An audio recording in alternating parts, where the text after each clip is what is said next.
When Christian Brandt arrived on Canadian soil from Sweden a couple years ago, he arrived knowing he wanted to work in and have an impact in the environmental sector.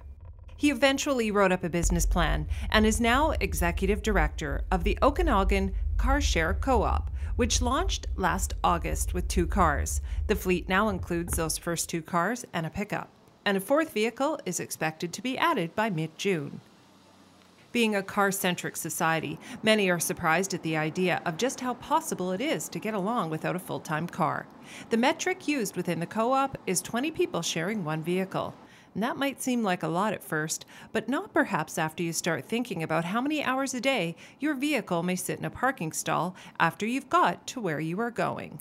And the appeal of a car co-op can be vast, especially when business owners make it part of staff incentive programs. And we already seen a couple of members, they just posted pictures of what they've done with the truck, and it was just going to the dump, picking up some wood, or getting some compost. So. From a business perspective though too, it's something that our ability to use these cars is actually quite valuable for our staff. So it's a recruitment and retention benefit for the people that work for us, but it's certainly a cost benefit to our business, and it's cheaper than renting cars to actually be part of the car share. We also seen is that a lot of families went from a 2-car family to a 1-car family, and they substituted their second car with a car share membership.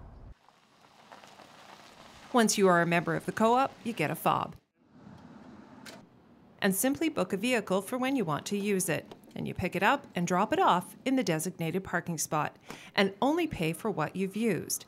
And that does not include gas. Fuel, insurance, and maintenance are all included in co-op memberships. You become a member, and then you just go online. You choose a time and a date when you want to book a vehicle. You see if it's available. Once available, you can just book it. Brandt says the projected growth of the Okanagan Car Share Co-op is 4 or 5 vehicles a year. But he also says that quicker growth can be determined by future members, especially if clusters of people start signing up in areas where there currently isn't a vehicle.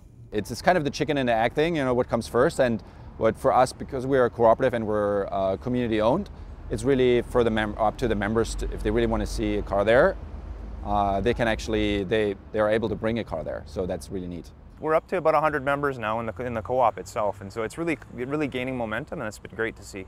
More information on member eligibility and co-op details are available online. From Kelowna for Shaw, I'm Tammy Williams.